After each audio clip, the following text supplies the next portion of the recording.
So Susan K. Hamilton is the author of 3 novels in the fantasy genre. We've got Shadow King, Dark Star Rising, and The Devil Inside. That's about coming out this year, I believe. So I have to talk to her about that. We're excited to have her join us on Big Blend Radio's Books and Authors show today to talk about Shadow King.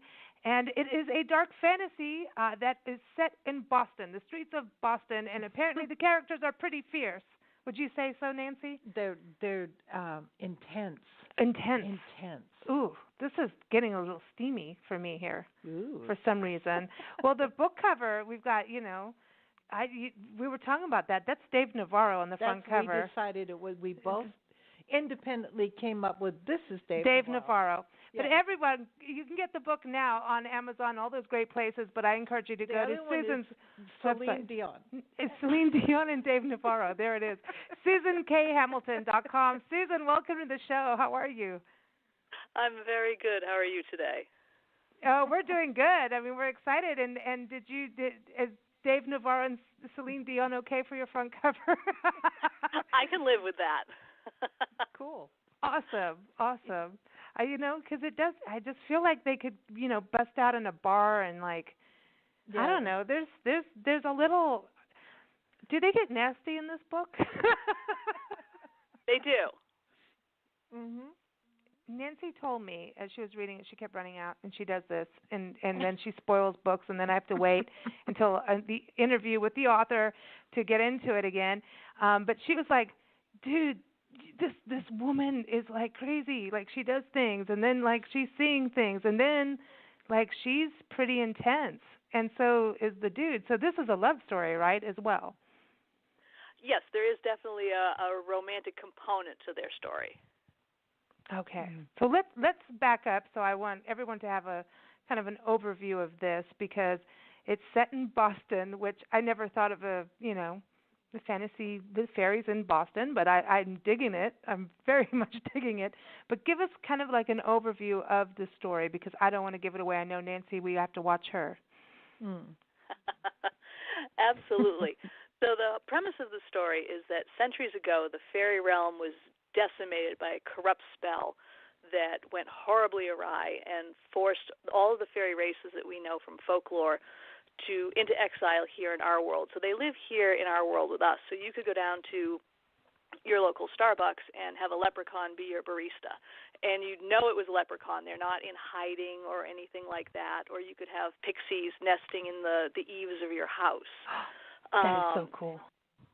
Aidan Collins is a fae who runs Boston's criminal underworld, and he's very ambitious and intent on expanding his empire. But then he meets fae seer Saradin Moore, and everything changes for him. But Saradin is chasing revenge. She's looking for revenge against the one who destroyed not only her family, but is ultimately responsible for destroying all of fairy. And she's so consumed by that revenge that even with the intense relationship she gets into with Aidan, she may end up betraying the one she loves in order to get the revenge she's looking for. Wow. And that makes her extremely human. Yeah. Yes. It's a fairy with human faults. Oh, and feelings, the emotions, because we have to connect. That's the important part is that connection. So I want to go back and go, okay, where did this idea spark? Because I read that this was also part of a contest that you were in, the 2016 Launchpad Manuscript Competition, and you were a top finalist, one of the top 10 finalists for it, out of 1,000 entries from 24 countries, which is amazing. What was that contest about, and is that what sparked you to write this? I got to do something now, or did you have this kind of sitting in your mind for a while? I actually had pretty much a first draft of the story completed. I came up with the idea actually. Every year I try to participate in National Novel Writing Month, which happens in November. I don't know if you're familiar with that. And the goal of the competition is to write a 50,000-word rough draft in 30 days. I've succeeded a few times and I've failed miserably a few times, but it was a few days before the competition started and I had no ideas, and I was out actually raking leaves in the yard with my husband. and trying to come up with idea. And I was thinking about, I've always had an interest in Irish folklore, and could I do something with that? And then I thought, well, if all of these fairies that we know from tales lived here with us, what would they do? I said, well, the light fairies, the ones like you would see like Tolkien's elves type of thing, I'm like, they'd be the celebrities and the actresses and the models and the beautiful people, because that's usually how they're represented. And I said, but what would the dark fairies do? And the first thing that popped into my head was like, well, they'd pretty much be the mafia. Mm-hmm. And I stopped and went, here we go, the mafia. That's the idea. Mm-hmm. And I literally, I put down the rake, I went in the house, I scribbled, I think, a page of handwritten notes so I wouldn't forget what the idea was, and then went back outside because I didn't really think my husband would appreciate me ditching the yard work and leaving him to do it all himself. But then I did my first draft through the NaNoWriMo competition, edited it a few times, and then I started to do queries with agents and some publishers, and had gotten a few rejections back. And then I stumbled across the Launchpad competition. And one of the things that they offered was you could get feedback from the judges. And I think that's something that's very rare when you're doing unsolicited submissions. Yeah. So I figured, what the heck? At least I get some feedback, even if I don't do well. And, I sent it in and waited, and then the first list came out, and they were like, you've made the top 75. And I was like, holy cow. And we kept moving up, and I ended up in the top 10. And even though I did not win the entire competition, that was how I got connected with Inkshares, the publisher who has put out Shadow King. So even though I wasn't the big winner, I was still a winner. That's amazing. I just think it would make a really good TV series. Yeah, or a movie. A movie, yeah, but I kind of like a series because you regenerate things and further, people get addicted to series. So. And it's like right now everything's Chicago, so it's time for Boston to be back in the spotlight. Well, and why I would not love in that. a different way? Yeah. I mean, that would be cool. Now, would you allow Dave Navarro to be part of it? I would certainly be open to the conversation. That's it. So tell us about the characters, because, I mean, I can't even pronounce the names, but, like, you pronounce them. I mean, are these – tell us about the names and developing these characters, because, like Nancy said, the Mafia, and you've got them in there, too. That's where it's all created with you. But tell us about developing them and their personality. Did you go hang out with Dave Navarro for a while, or do they have any specific people that you kind of go, this person gets to be part of this story? No, for the most part, from a personality perspective, I didn't draw on any one particular person for developing them. Aiden was the first character I came up with, and I wanted to. I thought he was a very hard character to create, in the sense that he is a criminal. He is a mafia kingpin, but I needed him to be at least empathetic and relatable enough that people might say, I really don't like the decisions he's making or how he's behaving, but I sort of understand why, so I'm willing to go with him on the trip. I didn't want him to be so cold and calculating that people are just like, well, he's just a monster and I hate him. It's kind of like making, it's kind of like making a J.R. Ewing. It's the person you love to hate, but then you don't really. Yeah, you have to find that balance, right?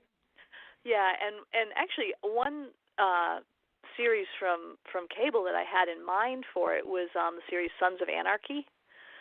Because the entire crew in that series, I mean, it's basically about a motorcycle gang. And they do some horrible things. I mean, they run guns, they rob people, they rough people up. But when you watch the show, also see that within their society and their social group, there is this incredible level of loyalty and trust and dedication to each other. And that's what I wanted to pull on, is you can watch a show where the people objectively aren't really nice people, but still connect with them and get involved with whatever process they're going through. And that's what I hoped to create with him. It's like Honor Among Thieves. Yes. Oh, I like that. I like that. Now let's talk about the lady. How do you pronounce her name again? Because I'm getting there. Aiden I can do. Yep. Sheridan. It's basically Sheridan without the H in it. Okay, Sheridan. I can do this. Yes. Originally, in my first few drafts, she was a much less influential character. And then I got some feedback from an editor who said, you really haven't, you're telling a couple different stories right now, and you need to, is it her story, is it his story, or is it their story? And at first I had been telling it from his point of view. And then, based on that feedback, and what she said was, she said the reason she asked was because she related so much more to Sheridan, because Sheridan is also an outsider in his world. So they were able to take that journey with her of getting to know him, understanding why she starts to care about him, and seeing things through her eyes was a much better way for them to get involved and engaged in the story. And after getting that feedback, I was like, you know what? She's absolutely right. So I went back, and in my next revision, I changed quite a few things, and I built Sheridan's character up to have a much more influential role in the story. And similar to Aiden, although she's not a criminal, she's got some baggage. She's struggled a lot since the desolation of Fairy and having to come to the human world with dealing with being a seer and the loss of her family and her burning desire to find the person responsible for that. So she's tended to be a little bit of a loner, takes care of herself, and she's very tough. She's not a pushover by any stretch of the imagination. She's fiery. But at the same time, she does have her own doubts and worries, and I try to show that in a couple places in the story where she's not invincible, and sometimes she makes some bad decisions and has to deal with the consequences of those. It's very human, but not. I think it's kind of like it made me want to I want to be a fairy for a day and see what happens. Yeah. Do you do much research in regards to fairies? And, did you do research on Boston, to get this all to work together? I did not do a lot of research on Boston. I was born and raised in Massachusetts, and I work in Boston. In fact, a lot of the scenes in the story happen in an area right around where my current office is. So I would see these places like the condominium complex that Aiden lives in. When I was first starting to write the story, was just being built, and as I would do walks at lunch just to get out of the office, every time I would walk around that, it comes around, there's a beautiful view across the water to Boston's financial district. And every time I was like, this is totally where he'd live, because he would pay top dollar to have this view of the city. And you have to always be up high. Because so you've got to look down on everybody else. So once I figured out that's where I wanted him to live, then there were other places around that area where I have, he has dinner at certain restaurants or things like that, so that it brings in a real component for the city. And although people who don't live here might not recognize some of the landmarks, I think it gives it a real solid tangibility. Yeah. This is so neat to me because, when you're writing fantasy, there really is no limits, right? But your limits are what you build as the storyline. Like, here's Boston, so you can't put New York in Boston unless you're, there's somebody's moving there or going there or doing something. But there, that kind of restraint. But there's no limit. And so for you, when you're talking about walking around and in Boston and going, oh, well, he would go here, he would rent that, he would live up there. Are you walking around with your characters all the time and having to oh, they're going to do this and put it on your phone or write it down?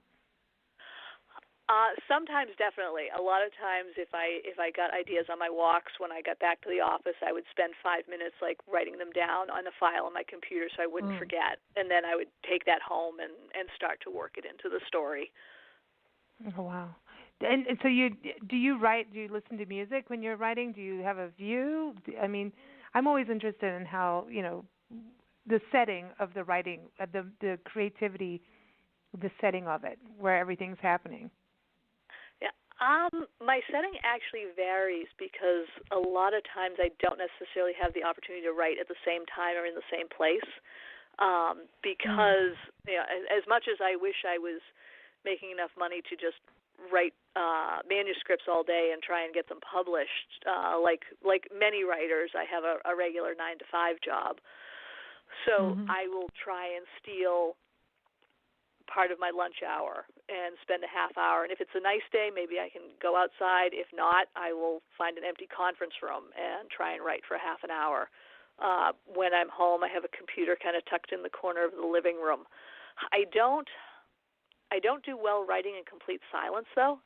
I usually either have to have something on the radio in the background, or if that's not working, I will actually put the TV on, and I'll tune it to something that's like an old standard, like a series like Law and Order, where you've seen every single episode.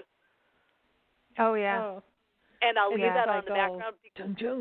Yeah, because you don't care if you see it, but you it's like a familiar sound, but it's like it's a sound that I can tune out, and I've already seen the episode, so I don't get hooked in to the story and distracted. But I need something. For me personally, I need something to tune out. I have a friend who writes, and if she has any distractions, she loses her gourd. So she can't have the TV or the radio or anything on. Whereas if it's too quiet, all of a sudden I'm like, oh, well, I hadn't thought of this or I hadn't thought of that, and did I hear the mailman at the front door? And I know. See, I'm like you. That would creep me out. I'd be like, why is it so quiet? No, I can't. Is somebody going to drop a bomb? Or I have to have something there, like music. Whenever I get into that mode of, I know I've got this creative idea, but there's like, oh, how am I going to start it? And then you're like, oh yeah, just start it. And then it's like, there's this annoying piece of time when you know what you're going to write, but you don't, but you do. And then it's like, I have to remind myself every time, just play music, you'll be fine. As soon as I play music, then I'm like, I'm cool. And then my thing is to type according to the beat. And then all of a sudden things start to flow. It's weird, but I feel like I play the piano. Like when when I'm writing, I'll be like, oh, la, la, la. And that's like my flow, because then you can't stop, because now you are playing an instrument and writing. Weird. You could take your keyboard and turn all of those letters into musical notes, and then you type whatever you're typing for the day and then download it as a song. That'd be really weird. Yeah, it would be. It would be weird. But yeah, I don't know. That's the only, like when we're on deadline with articles and stuff, as we are right now, help us. And then the music has to happen your brain needs that. It kind of gets you into a zone. It's interesting to me. Yep. But now let's go into, like, how did you get into writing in the beginning? Is this something, fantasy fiction, is that something you're always been into and something you're going to always do? I've always had an interest in fantasy fiction. I think a lot of it stems out of the fact that I'm an only child, so when I was growing up, I had to make up my own games, which I think really helped me develop my imagination. Yeah. As a kid, I wrote a little bit, and I was one of those kids that was curious about a lot of things, so I would try something, and once my curiosity was satisfied, I would move on to the next thing of interest. And so I wrote some stories as a kid, mostly about ponies, because I was a horse-crazy kid, and I am now a horse-crazy adult. Yeah, for sure. I'm with you. And I remember I shared a story with my grandmother, who was a reading teacher, and she read it and was like, oh, that's nice, and didn't make too much fuss about it, so I moved on to the next thing that interested me. And then years later, after I had written Dark Star, she and I were talking, and she said, oh, I remember the story you wrote when you were like 8, and it was about these ponies, and it was this, and it was that, and it was, wonderful. And I said, well, I remember that too, and you didn't seem all that impressed back then. And she said, well, she goes, if I'm being honest, I thought it was too good for a child your age, and I was afraid you'd copied it from somebody, so I didn't want to encourage that. And I was stunned, and I said, funny. well, for starters, thanks for the vote of confidence in my moral upbringing. Yeah. And she but laughed, on the other and I hand, laughed. That's kind of cool. Yeah. and we moved on from there. But when I had done Dark Star, I did that in college because one of my professors asked us to do something creative, and something creative turned into a 75-page story, which then turned into the manuscript for the first novel. And since then, I was like, I remember I really liked this. Oh, wow. How cool. You know, when you're writing fantasy, there's a couple of schools of thought. One is, okay, you have carte blanche because nobody can say whatever you say doesn't ring true because it's fantasy, so it's the easiest thing to write. And then there's the other school of thought that it's the hardest thing to write because no matter what you write, it has to be believable to the reader. What do you think about that? I would err on the side of it being very hard because, for exactly that reason, is if it's too fantastical and not grounded in some sort of reality that the reader can relate to, it's probably going to be pretty difficult for a reader to get through it.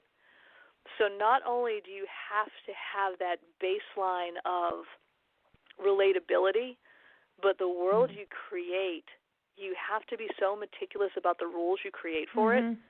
Even if they're your own rules, even if there's 3 moons and they're green, purple, and orange, they have to be green, purple, and orange for a reason, and for a reason that's believable in that story. It can't just be like, I just want it that way.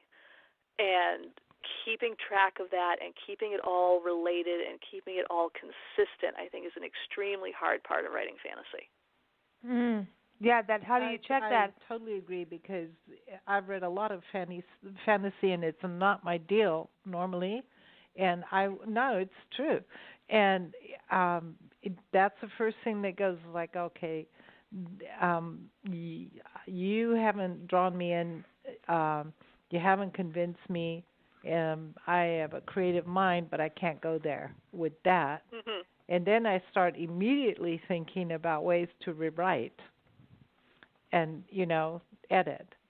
And that's where mine goes. And then I can't read because now I'm working instead of enjoying the book. So I have to say kudos to you because I was just drawn to it and I went, dude, I like this book. I know. She wouldn't leave me alone. And when she starts nagging me, then I know, like, okay, wow, she's happy with this book because otherwise it's the complete opposite. The book gets tossed across the floor like, I'm not reading this. She's like, well, because, I mean, it's a time investment for the author. Writing is such it's hard. It's a huge thing, and you're immersed in this, and then you have to go through this whole part where you get to go on radio shows like us, and there's a whole other side of it. And for a reader, it's a time investment. Yeah. And so Absolutely. you want it to be good. You want to have a magical experience. You want to be taken away somewhere, Reading is so cool. You can go everywhere. And fantasy reminds us to not always see everything as black and white and to remember creativity. I think fantasy plays a huge role in reminding us that we don't know everything that's going on in the world. And it could be. It just could be. It gives us hope, creativity, thinking beyond our comfort zone, thinking beyond limitation. So I'm really glad, you're doing this because the more we have of that, the better. I don't know. I hope people just see beyond. Just possibilities. Beyond. Yeah. That would be wonderful. Yeah. Yeah. I know that you're into horses.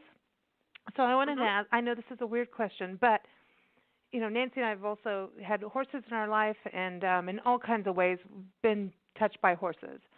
And there is a thing about being touched by a horse. You're touched, And once you get to understand horses, your life is, you're going to love horses forever. And then you are going to be crazy horse people like, I was as a kid. And horses are horses. They're like this amazing, I don't know, I always say this symbol of freedom. There's this spirit, this amazing spirit. I love that we're talking about wolves on the show later because they're this similar thing. Knowing horses, does that help you write fantasy? Because horses, like, when you think about unicorns and there's a freedom to it. Do you see that correlation at all when you write? I told you it's a weird question. Yeah, it's a very interesting question. Hence the that prefaced that. I think there's a lot of possibility in that for me personally, since I don't have in my current works really any horses or fantastical creatures of that nature. Perhaps not so much, but I think in fantasy overall, of any animal that's going to be in there, whether it's in a horse as we know it, or it's a Pegasus or Centaur or a unicorn, there is a theme that connects them, that, again, that sense of freedom, that sense of strength, but also that potentially the dichotomy of it being such a gentle animal in some respects, but a wild and fierce animal also. Because you get you can have an older horse and you can watch a child brush it and the horse will just stand perfectly still, and yet you can have in medieval flavored stories there are war horses, and they are trained to be fierce and aggressive and part of that whole battle culture. So there are so many different ways a horse can represent things in a story. Even if it's not currently represented in mine, I could absolutely see in future books it being wrapped in there like that. There's that's what I was saying. It's really more of that horses have that freedom, and then they fight, they're fierce, and there's this incredible loyalty. When everyone talks about dogs, I always look at horses are very loyal Oh, for sure. and loving. There's you're talking about the girl, you get your curry comb out and you're hanging with your horse. There is a communication. No words even have to be spoken between a human and a horse when they're connected. That it's the same thing with all animals. I truly believe that, but there is something that there's something about horses, and I know all of us little girls got crazy about them. That once you knew about a horse, you're like, that's it. I want a pony. I feel like that Seinfeld character. I loved my pony. It really does seem to be a girl thing. At a certain age, everybody wants a horse. Every girl wants a horse and a pony, and they draw pictures and they read books and it just my walls were covered with every single calendar photo you could imagine of horses. Yeah. There was my whole room was nothing but a shrine Isn't to that horses. Weird? It's crazy. And I think with boys it seems to be dogs. Yeah.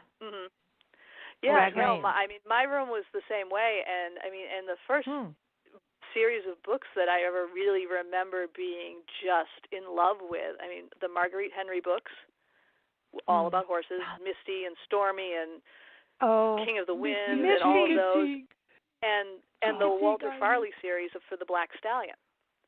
I read those over and over and over again as a child.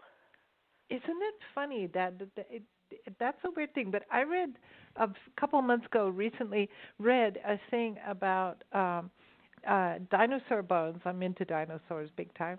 And they found bones that really kind of proved there was actually a unicorn. And I'm like, no way, dude. Oh, my God, Facebook's going to go crazy. No, I'm like, this is interesting. No. And no. Because the only thing that really has a horn like a unicorn is a narwhal.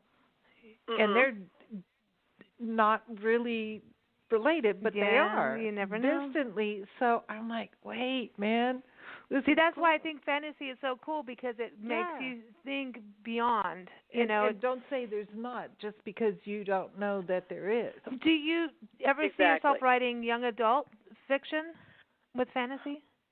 Potentially, if there was the right story. The Shadow King, as I wrote it, just because of the nature of the characters, I felt that trying to write for a young adult audience would just water them down Nancy a little said, too this much. is not a young adult. She came walking out to me and said, this is not a young adult book, right? And I'm like, no. She goes, oh, good. She's like, this cannot be. No, it is. No, it is definitely not. But again, for the nature of these characters, if you took some, and because there is sex in it and there is violence, but given that Aiden runs Boston's the mafia. if you can't just be like, oh, he punched the guy out. No. He wouldn't just punch the guy out. No. But for if I came up with a storyline that lended itself to that audience, I'd absolutely be interested and take a shot at writing for a young adult. Oh, that'd be cool. Well, you could have a fairy growing up in the human realm who has to go to human schools and pretend they're a human, but they're not. Yeah, like now. Mm-hmm. Like, we know, you can look at people and know that they're really an alien, right? So, there's aliens among us. I'm just saying. Half of the politicians. We just went crazy. But anyway, half the politicians are, but no, I'm just kidding. But you know what I mean? You could have a fairy walking around you. There's just all kinds of things you can do. You'd be all like, can Yep. I see your ears? Yeah, yeah. Oh, I like pointy ears. That's so cool. Now, if you could take a horse ride, with two other authors that you would just like to talk about and get information with, who would you take with you on this ride? Oh, And where would you take that ride? I've never asked this question, but I always like to see who people like to be paired with to get information. You could, like, ride on Pegasus. Oh, yeah. Oh, and do you have a special horse for them? Yeah, like, I want to know about that journey. Yeah, I would take. And there's so many good authors to pick from. That's really hard. I would take, actually, an author by the name of Patricia Keneally Morrison would be one of them. And she wrote a series called The Keltiad. And I don't think it's in print anymore. And it's basically Irish fairies. Cool. Some of the They ancient give you races Jameson, from by Ireland. the way, everybody. Irish fairies are cool. The Mexican ones pinch your butt, and then the Irish, no, I'm just kidding. But sorry. But this series is actually the ancient fairy races from Ireland left Earth and returned to the stars, and it's actually science fiction. Wow. And cool. all the different races are on different planets, and there's a lot of political intrigue and. But the way she created the world and blended the science fiction side of it with the fantasy elements that were just so important to me, there was something, it was that intangible something about those three books. It was the Throne of Scone, the Copper Crown, and the Silver Branch, possibly not in that order, but there was something sounds familiar. about the way she wrote and she brought it together that just really resonated with me, and I've always loved those books. So she would definitely be one. You have to go to Saturn because Saturn's losing its rings, and I'm pretty sure the fairies have something to do with it. No, but it's a scientific fact. Saturn is losing its rings. Would you go there on this horse ride? Would you go to Saturn if you could? Probably not. I would actually After I got out of college, I spent 3 weeks in Scotland, including 1 week riding up in the Highlands, and I would love to go back and spend more time riding there. No, I'm with you. It was a beautiful remarkable trip. Oh my gosh! I would love to go back to Scotland. Scotland and Wales. It's one of the most greenest places I've ever been in. And Edinburgh Castle, I'd like to go there and just can everybody get out for the night? It's mine. But anyway, yeah, that was a beautiful castle. I loved that there. That is one of my favorite castles of all time. I mean, it just is. There's something. It's magical. It's just cool. Man. Okay, I don't want to forget the second person. Who's your second author? The second person probably, and I think a lot of people would say her, but J.K. Rowling's.